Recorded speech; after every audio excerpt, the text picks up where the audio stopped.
Hariom students, myself Rajesh Kumar, your chemistry teacher from SVM Sinidi Dhanbad. Students, हम लोग some basic concept of chemistry पढ़ रहे थे। आज हम लोग इसके अगले भाग की तरफ, जो कि पार्ट 8 है, उसकी तरफ बढ़ रहे हैं। फर्स्ट ऑफ ऑल, इस पार्ट में हम लोग क्या क्या पढ़ने वाले हैं उसको देखेंगे। इस पार्ट में हम लोग पढ़ेंगे सॉल्यूशन क्या होता है, अलग अलग मेथड्स क्या है सॉल्यूशन के कॉन्सेंट्रेशन को एक्सप्रेस करने के लिए, और एसिड और बेस का इक्विवेलेंट मास के बारे में भी हम लोग बातचीत करेंगे। First of all, solution it is a homogeneous mixture of solute and solvent. Students, हम लोग 9 क्लास में भी से पढ़ते आ रहे हैं सॉल्यूशन। सॉल्यूशन क्या होता है? सॉल्यूट और सॉल्वेंट का जो होमोजेनियस मिक्सचर होता है उसको हम लोग सॉल्यूशन के नाम से जानते हैं। जैसा कि यहाँ पर दिखाया गया है, solute substance to be dissolved, जिस सब्सटेंस को हम लोग को डिज़ोल्व करना है वो सॉल्यूट कहलाता है। अब वो जनरली जो है कम अमाउंट में होता है, यूजुअली इन लेस अमाउंट्स। दूसरे तरफ सॉल्वेंट डिज़ोल्विंग मीडियम, यानी वैसा मीडियम जो कि सॉल्यूट को डिज़ोल्व करता है, यूजुअली इन लार्ज अमाउंट। ये ज़्यादातर जो है लार्ज अमाउंट में होता है। जैसा कि यहाँ पर भी हम लोग स्टूडेंट्स देख पा रहे हैं कि सॉल्वेंट एक बीकर में रखा हुआ है, सॉल्यूट ऐड कर रहे हैं, तो हमारा एक होमोजेनियस मिक्सचर बन रहा है जिसे हम सॉल्यूशन कह सकते हैं। Methods to express concentration of solution. Solution के कॉन्सेंट्रेशन को एक्सप्रेस करने के लिए कौन कौन सा मेथड्स है उसके बारे में हम लोग बातचीत करेंगे। तो सबसे पहले हम लोग समझ लें कॉन्सेंट्रेशन क्या होता है। कॉन्सेंट्रेशन है कितना सॉल्यूट हम कितना सॉल्वेंट में ऐड किए हुए हैं। That means the amount of solute present in a given amount of liquid solvent is expressed in terms of concentration, and there are many ways to express concentration of a solution. Let's see. First method is molarity. Number of moles of solute present in 1 liter solution is called molarity of the solution. अगर 1 litre solution है हमारे पास, तो solution है तो students जाहिर है उसमें solute भी मौजूद होंगे। तो 1 लीटर सॉल्यूशन में सॉल्यूट का जितना नंबर ऑफ मोल्स मौजूद होते हैं उसको हम लोग मोलरिटी के नाम से जानते हैं। It is expressed by capital M, इसको कैपिटल एम से एक्सप्रेस्ड करते हैं, और यूनिट जो है मोलरिटी का, इट्स यूनिट इज़ मोल पर लीटर। इसका यूनिट हो गया मोल पर लीटर। यानी मोलरिटी निकालना हुआ तो हम लोग को क्या लिखना होगा, हम लोग को पता होना चाहिए नंबर ऑफ मोल और volume of solution in litre. यानी molarity equal to moles of solute divided by litres of solution, that means volume of the solution. Now second method is molality. The number of moles of solute that present in per kilogram of solvent is called molality of the solution. It is expressed by small m and its unit is mole per kg. Students, अगर हमारे पास 1 kg solvent है और उसमें हम solute add करके solution बना रहे हैं, तो 1 kg सॉल्वेंट में सॉल्यूट के जितने नंबर ऑफ मोल्स मौजूद होते हैं वो सॉल्यूशन के लिए मोलालिटी का काम करते हैं, वो मोलालिटी कहलाते हैं। इसको हम लोग स्मॉल एम से डिनोट करेंगे, एक्सप्रेस करेंगे, और इसका यूनिट होता है मोल पर केजी। यानी molality equal to moles of solute divided bye kilograms of solvent. kilograms of solvent means mass of solvent in kilogram.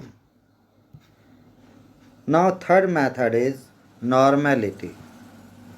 Number of gram equivalents of solute present in 1 liter solution is called normality of the solution. It is expressed by capital N and its unit is gram equivalent per liter.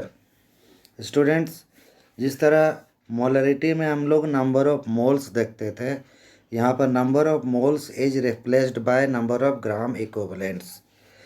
Gram equivalents के बारे में अभी हम लोग आगे बात करेंगे। तो यहाँ 1 लीटर सॉल्यूशन में सॉल्यूट का जितना ग्राम इक्विवेलेंट्स होता है वो उसका नॉर्मलिटी कहलाता है। इसको एक्सप्रेस करते हैं कैपिटल एन से और इसका यूनिट होता है ग्राम इक्विवेलेंट पर लीटर। यानी normality equal to gram equivalent of the solute divided by volume of solution in litre. या हम ऐसा भी लिख सकते हैं, ग्राम इक्विवेलेंट को हम लोग weight in gram by equivalent mass या weight by equivalent weight into 100 divided by volume in into 1000 divided by volume in millilitre. तो ये फार्मूला हो गया हमारा नॉर्मलिटी निकालने के लिए। तो अभी हम लोग चलते हैं स्टूडेंट्स, यहाँ एक नया वर्ड आया है इक्विवेलेंट वेट या इक्विवेलेंट मास जिसको हम लोग कहेंगे, और उसी के आधार पर हम लोग ग्राम इक्विवेलेंट के बारे में बात करेंगे। यानी इक्विवेलेंट वेट या इक्विवेलेंट मास जब ग्राम में एक्सप्रेस करते हैं तो वो ग्राम इक्विवेलेंट्स कहलाते हैं। तो स्टूडेंट्स देखते हैं इक्विवेलेंट मास क्या होता है। स्टूडेंट्स, इक्विवेलेंट मास निकालने के लिए हमको मोलर मास को n फैक्टर से डिवाइड करना होता है। n फैक्टर से हम लोग डिवाइड करेंगे। यहाँ n फैक्टर अलग अलग जगह में n फैक्टर का मतलब अलग अलग होता है। जैसे यहाँ पर n फैक्टर को हम लोग समझते हैं आगे चल के, जैसा कि equivalent mass of acids and bases. यहाँ हमारा कंसेप्ट क्लियर हो जाता है n फैक्टर क्या है। Equivalent weight of acids equal to molar mass of the acid divided by basicity of the acid. यहाँ पर स्टूडेंट्स यहाँ नया टर्म आया है बेसिसिटी। बेसिसिटी क्या होता है? कोई भी एसिड में number of replaceable hydrogen ion in 1 mole of N acid is called basicity of the acid. Students, हम लोग को पता है एसिड्स में H+ आयंस होते हैं और वो H+ आयंस को जब हम न्यूट्रलाइजेशन रिएक्शन करते हैं तो बेस रिप्लेस करते हैं। तो कोई भी एसिड में जो H+ आयंस जो कि बेस के द्वारा रिप्रेजेंट होते हैं, तो जितने H+ आयंस रिप्लेस्ड होते हैं वो उसका बेसिसिटी कहलाता है। यानी जब एसिड का इक्विवेलेंट मास निकालेंगे तो यहाँ पर बेसिसिटी हमारा n फैक्टर है, यानी number of H+ ions which can be replaced by a base. जैसे H2SO4 की बात करें स्टूडेंट्स, तो यहाँ 2 H+ आयंस रिप्लेस होंगे, H2 यानी 2, यानी इसका बेसिसिटी 2 हो गया। HCl की बात करें, एक ही हाइड्रोजन आयन देगा, रिप्लेस होगा, यहाँ बेसिसिटी हो गया 1। नाइट्रिक एसिड की बात करें, HNO3 की बात करें, तो यहाँ पर अभी बेसिसिटी हो गया 1। Now equivalent mass of base equal to molar mass of the base divided by acidity of the base.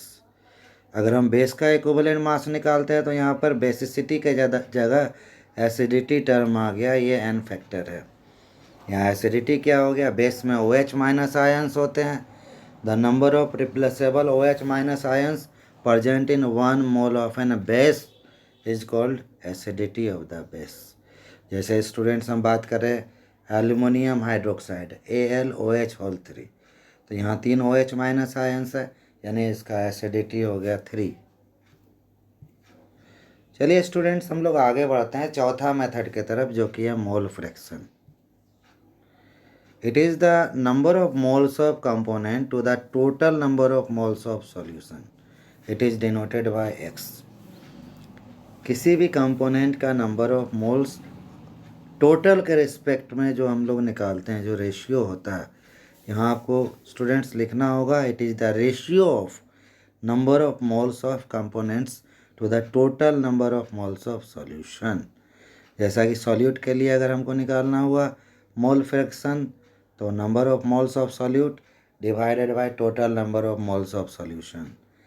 Solvent के लिए निकालना हुआ मोल फ्रैक्शन, तो number of moles of solvent divided by total moles of solution. यानी अगर हम बात करें सॉल्यूट का मोल फ्रैक्शन प्लस सॉल्वेंट का मोल फ्रैक्शन अगर ऐड कर दें तो वो पूरा सॉल्यूशन का मोल फ्रैक्शन आ गया, जो कि 1 होता है। सॉल्यूशन का भी निकालेंगे तो mole number of moles of solution divided by number of moles of solution, यानी कैंसिल हो जाएगा, 1 हो जाएगा। चलिए स्टूडेंट्स आगे बढ़ते हैं। पार्ट पर मिलियन ppm, यहाँ डेफिनेशन स्टूडेंट्स इसी में छिपा हुआ, पार्ट पर मिलियन यानी पर मिलियन में कितना पार्ट है बाय मास। तो डेफिनेशन क्या लिखेंगे इसका देखते हैं। It is the number of parts of solute by mass present in पर million parts of solution.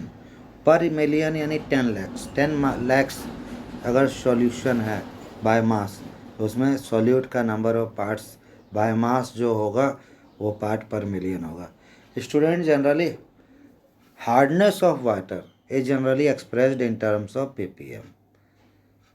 Water का हार्डनेस जो होगा वो ppm से एक्सप्रेस होगा, क्योंकि जब सॉल्यूट बहुत कम मात्रा में मौजूद होते हैं तो हम कॉन्सेंट्रेशन ppm में रिप्रेजेंट करते हैं। जैसा कि हम लोग को पता है वाटर का हार्डनेस के लिए रिस्पॉन्सिबल है कैल्शियम और magnesium ions present in water, जो कि बहुत कम मात्रा में होते हैं, बहुत कम अमाउंट में होते हैं। यानी ppm निकालना हुआ तो क्या करना होगा students, ppm equal to mass of solute into 10⁶ divided by mass of solution.